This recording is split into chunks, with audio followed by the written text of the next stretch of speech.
Hello and welcome to Studyology Session 4. This will be a shorter session, I imagine, than Session 3, which was probably the longest of the videos and longest and most comprehensive of the sessions. We've got some relatively simple stuff to get through today, but it builds on what we've talked about in Sessions 1, 2 and 3. So if you're hitting this video and you've not partaken of sessions or videos 1, 2 or 3, I recommend heading back and having a look at those. We'll draw on, there'll be a lot of assumed knowledge in this particular session that you have watched those previous videos. Now, as I've said previously, the purpose of these recorded sessions is for those of you who aren't able to, for whatever reason, attend one of the live Studyology sessions, the ones that we do online or face-to-face. Or it's for those of you who perhaps have engaged with the Studyology program but want to go back and revise some content, or maybe missed a session over the course of the weeks that we presented it and wanted to kind of fill that knowledge gap in the middle. Regardless of how you came to this program, thank you for coming, and I hope you enjoy the content from today's session. So as we've done in certainly the last two videos, maybe is we'll just take a moment before we kick into this work to acknowledge the reason kind of why you're here and get yourself present and accounted for. So my assumption is, if you're watching these videos, that you are trying to get on top of procrastination in some way, shape or form. You're trying to develop a better relationship with your studies, whatever it is that's got in the way of that. At some point in time, there's kind of a pattern of avoidance in relation to your studies has developed, and you're trying to find ways to get on top of that. So first off, I'd admire you for the decision to take an active and a proactive role in doing so. So as we head into this video, just take a moment to kind of acknowledge that for yourself.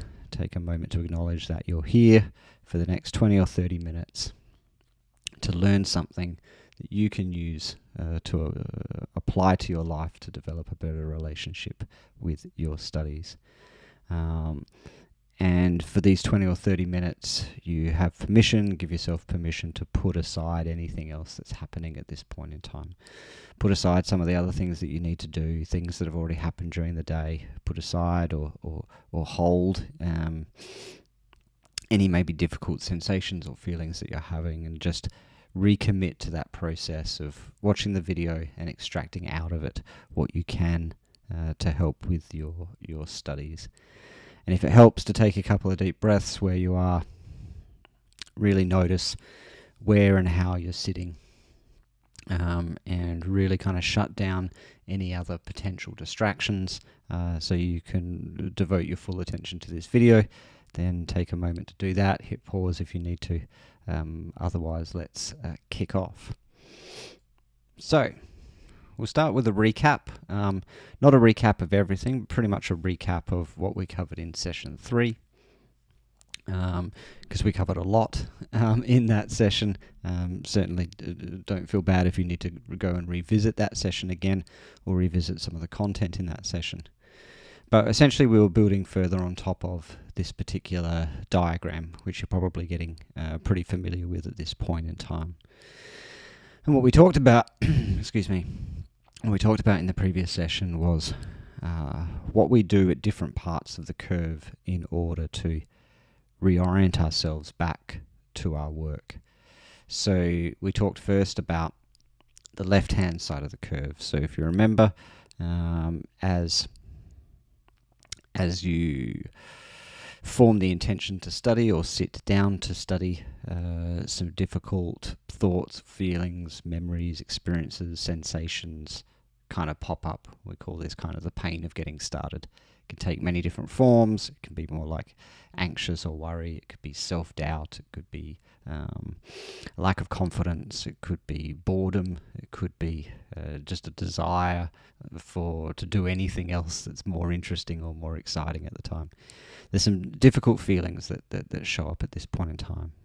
And if we follow those feelings, and we tend to procrastinate. So if we follow the intention of those feelings or the intention of those sensations, then we detach from what it is we do, and we go off in search of something more interesting or something more relaxing or something more short-term rewarding.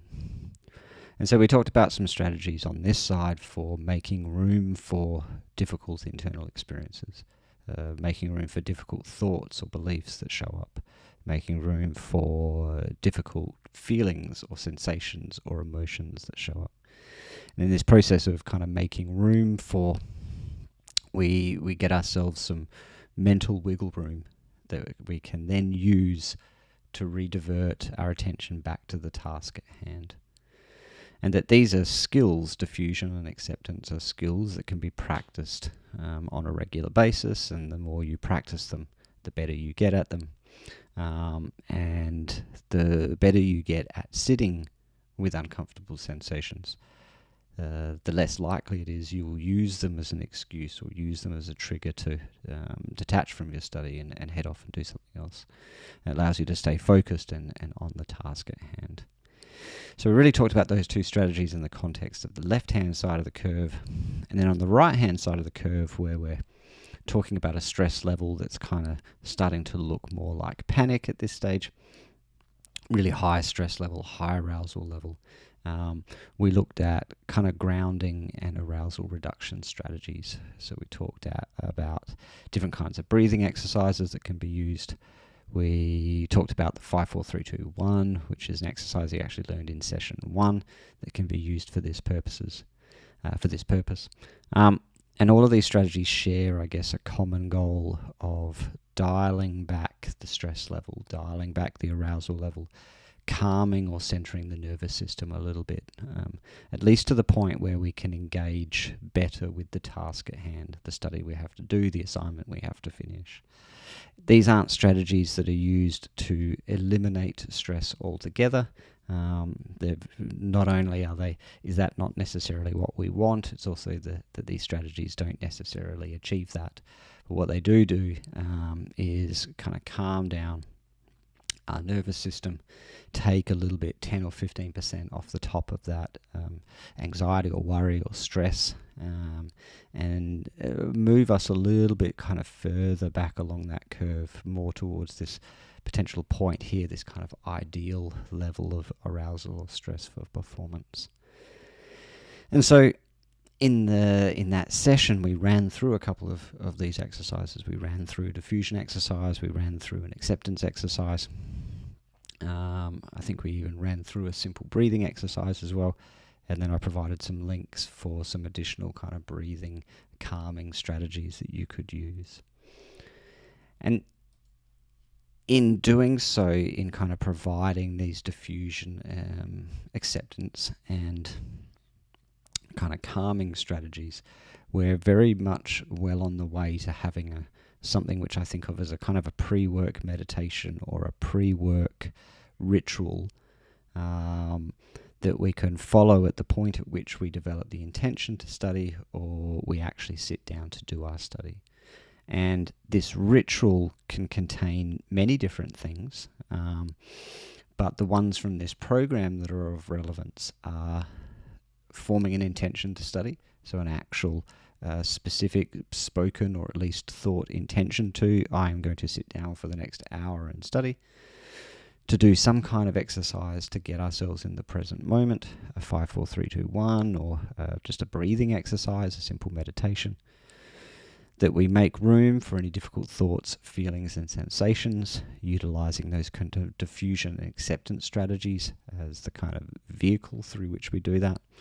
And then some kind of strategy to calm maybe the nervous system, particularly if we're quite overwrought. And a breathing exercise would be an excellent example there. And this is designed to be a strategy or a ritual, there might be a better term for it, that you put in place at the point at which you're sitting down to study or when you form the intention to study. And that depends a little bit on when you notice most your likelihood of procrastination.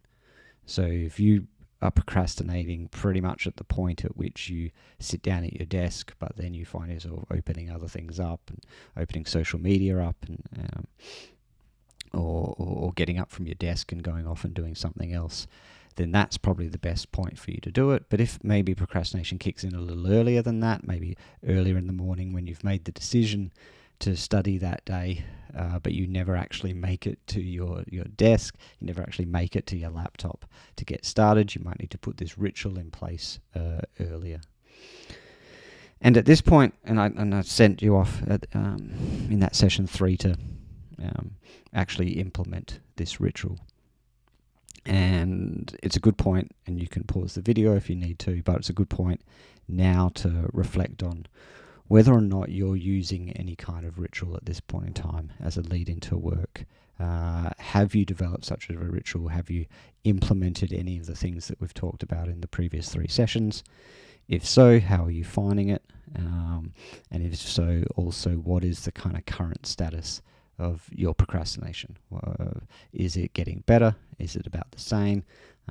Is it getting worse? Is what's actually happening in relation to your procrastination at this point in time? And to what extent is the ritual, if you've put it in place, do you think is contributing to that, or maybe other other factors that are driving that as well? If there are other factors, can they be problem solved? Can the ritual that you have created encapsulate those components or solve some of those problems at the same time? And the other question to ask yourself is, if you've not developed a ritual, you haven't been practicing with these kind of meditative or mindfulness exercises, but you're still watching the videos and taking the content, then ask yourself, what's getting in the way of you applying these principles to your everyday life?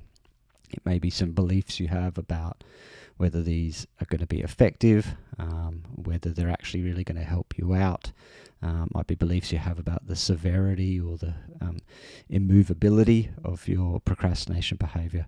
It might just be that the content that we've been talking about hasn't been resonating with you. And then ask that question, why is that the case? What is it that hasn't been resonating? Can you find a way around that, or might it be the case that you'll need to search out some different options in the procrastination space?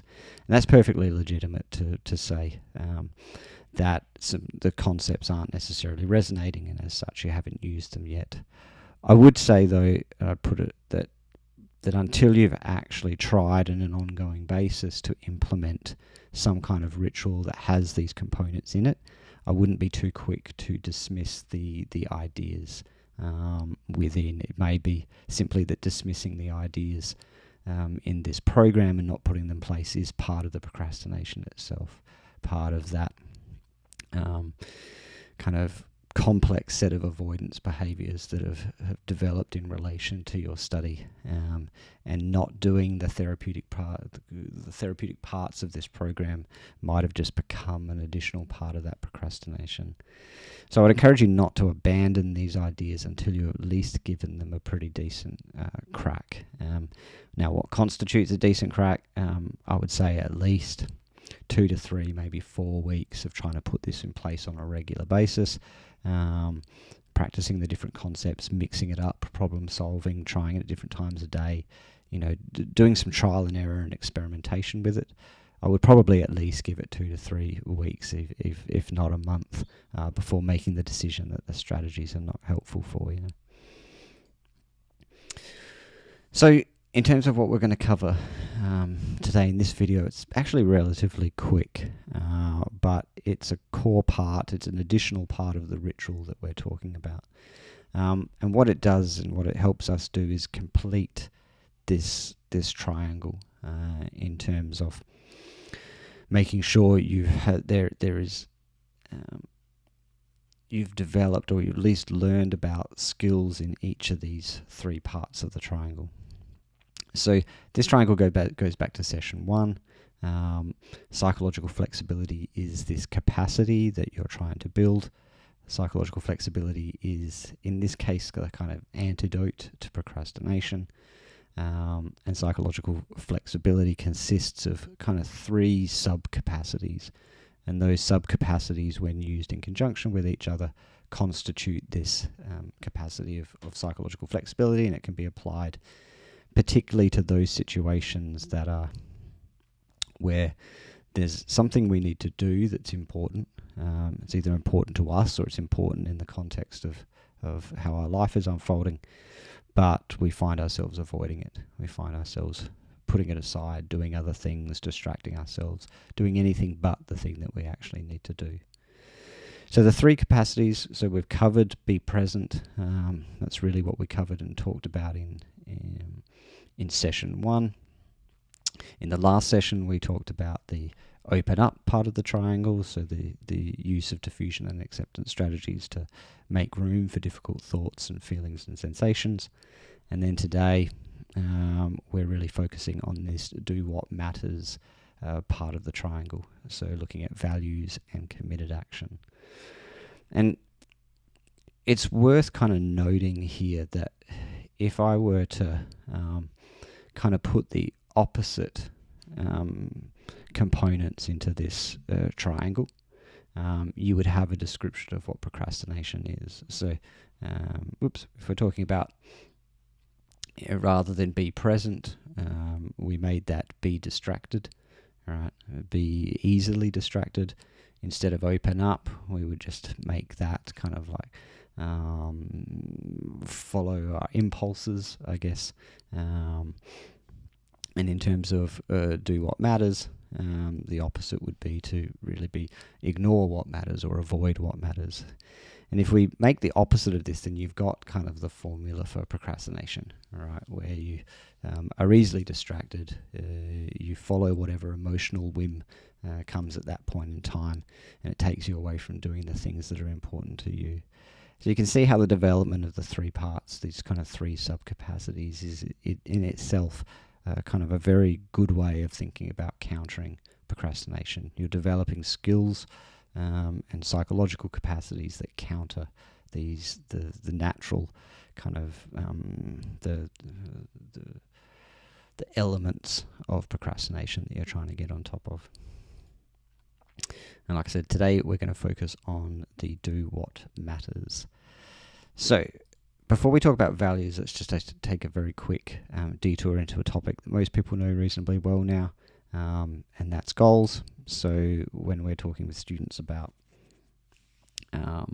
their work, we might often recommend that students set goals, and we would recommend that they set goals at varying time frames and of varying different types. So you've got your overarching goal, which is to get your degree, but then within that there's a whole series of sub-goals. So there's you could think of each topic that you have to complete or pass as kind of a sub-goal, and then within each topic, each assignment and essay and exam is like a further sub-goal, and then that can be tracked back really just to sort of your tasks for the day.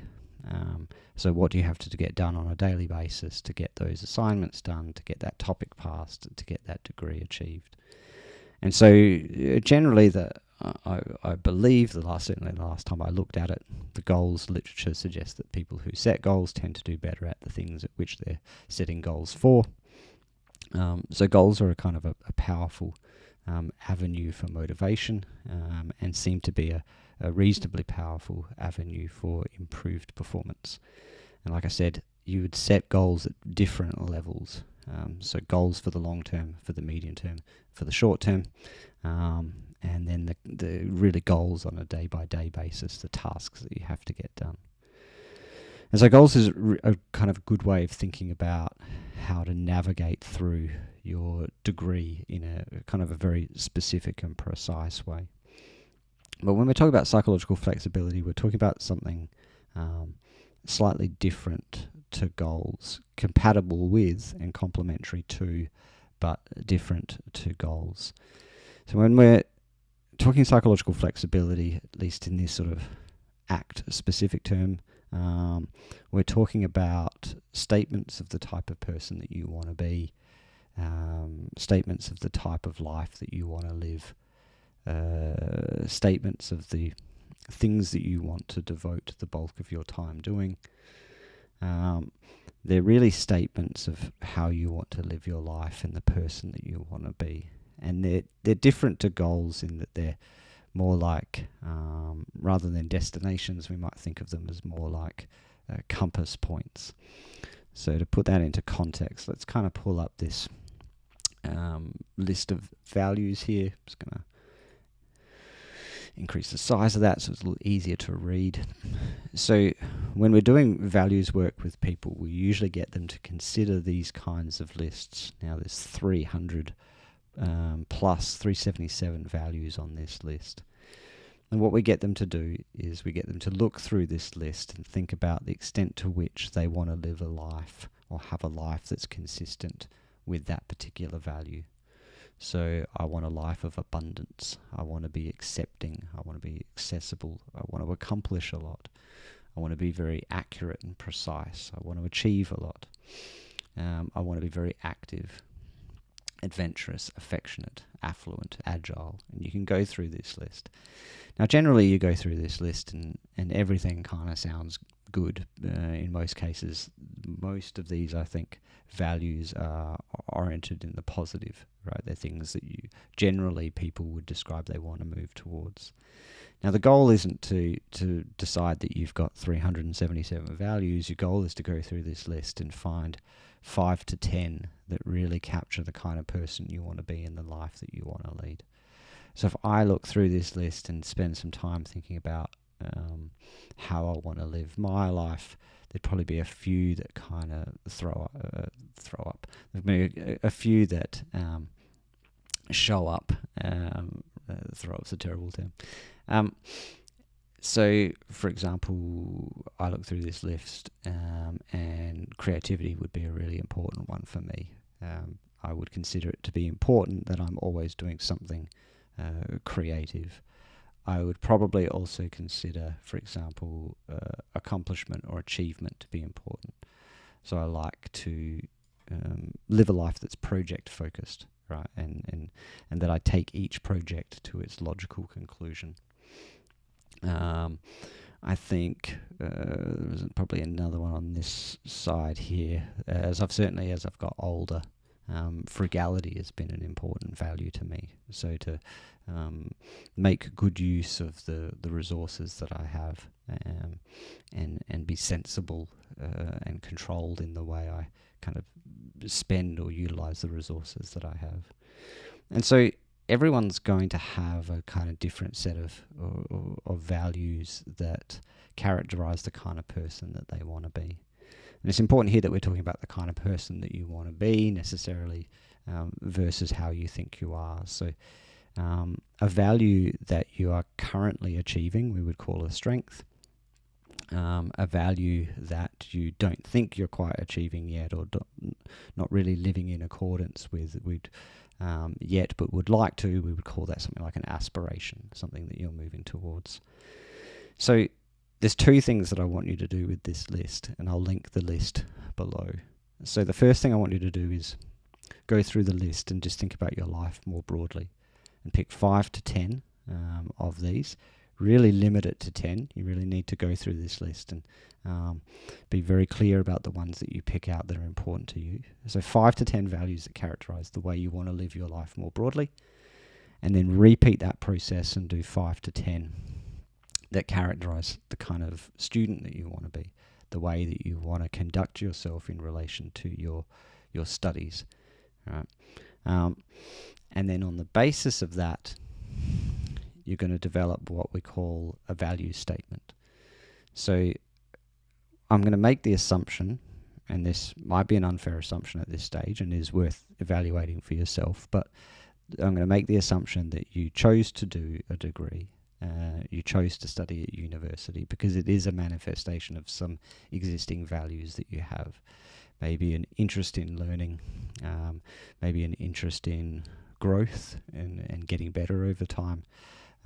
Maybe there's a particular career path that you want to head down, and the skill set that you need for that career path is what you can build here at uni. So it might be in relation to capability, or you might want to come to study a helping profession like nursing or psychology and become helpful or caring or empathic to others. So we'll make the assumption that your degree and the choice to do the degree is a manifestation of some existing values. And what we want to do is kind of discover them for yourself and recalibrate yourself according to those values. So what we want to do is we want to develop a statement, and we've just given a really sort of basic one here. Oops, I keep switching that slide.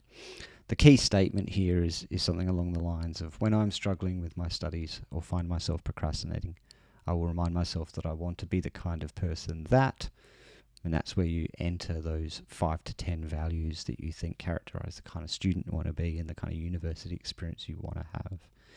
And it's those values that keep you and drive you to stick to your studies. And I want you to develop a value statement that's unique to you, right? That encapsulates the reasons why you study. And the reason you're going to develop this value statement is it's going to now form part of the ritual or routine that you do as you enter into a work, into a process of work, right? And I'll talk about this in a tick.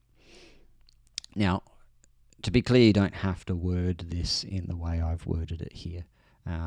This is just a kind of a starter template that you can use for thinking about how you would construct a value statement. But really you can play with this and use the kind of words that would fit more accurately with how you would normally talk to yourself, or how you would talk to yourself if you're talking to yourself in a motivational and positive kind of way. And so we clarify our values, and then we decide on committed actions that are consistent with those values. So committed action is really just all the very specific things that you will do to re-engage with your studies that are consistent with your values. Now, to be clear, some of these you've already done, right? So rocking up to the session or watching these videos, sitting down and actually making the time to do it is a committed action. It's a committed action in the service of having a better study experience and living more in accordance with your values. Doing any of the exercises that I've taught up until now, learning the mindfulness kind of components, learning the diffusion or the acceptance components and utilizing and practicing those, that is a form of committed action. If you go away and you develop the statement, the value statement, that is a form of committed action. And then the application of this and the development of this ritual, this routine that you put yourself through as you head into doing your work or your studying on a day-by-day basis, that's committed action as well. And for some of you, this ritual and routine will include some additional study hacks, right? So we had a student, I'll share his example in the final session, in session 5. But he developed a pre-work ritual that combined some of the mindfulness components, some of the diffusion and acceptance components, but then a few study hacks in there as well. So using like a Pomodoro or similar timer, or cutting off access to typically distracting sites like social media, devoting specific times of the day to study. So his ritual was a combination of the strategies learned in this program plus the different study hacks that he kind of picked up along the way, and built it into this comprehensive psychological process for remaining committed to his study. And why did he do that? Well, he did that because the study was important to him. Getting the degree was important. It was it's the launch pad for that next stage of career. It's the necessary steps taken that need to be taken in order to move to that next stage of the career. And they were also a reflection of who he wanted to be, right? So who he wanted to be was not the person that was easily distracted, who didn't finish projects, who started things but didn't finish them, or to put things off. That wasn't characteristic of the person he wanted to be or the life he wanted to lead. Instead, this ritual was characteristic of the person he wanted to be, right? Someone who was committed, could follow things through, could stay focused, could take command of their attention and concentration and focus and direct it towards the things that were important to them. And so you can see the kind of the actions that he take then become in line with the values that he has, the person that he wants to be. And that's really what this step is about, right? That's what this part of the program is. That's what this, final part of the psychological flexibility triangle is all about. It's taking advantage of this capacity to be present, to open up and make room for the difficult parts of our internal experience in order to become the kind of person that we want to be and to do the things that we want to do.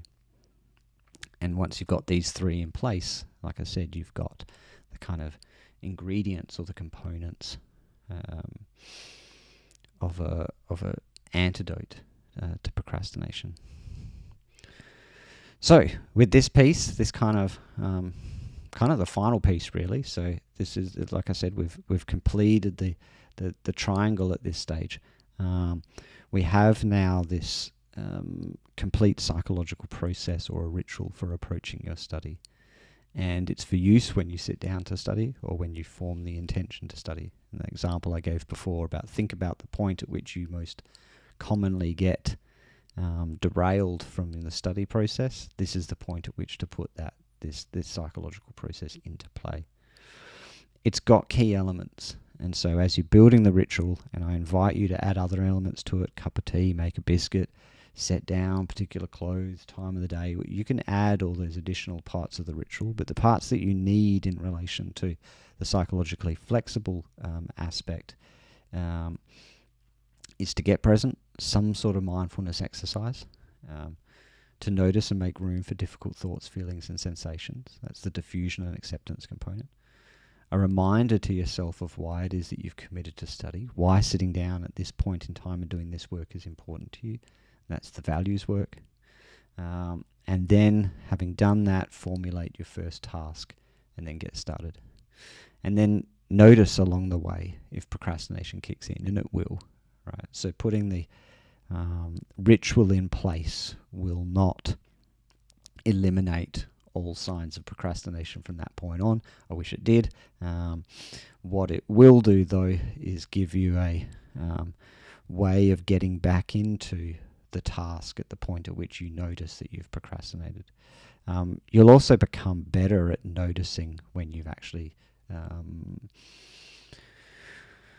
fallen off a task, right? Sometimes we don't capture our procrastination until we're well into it, where it's the end of the day.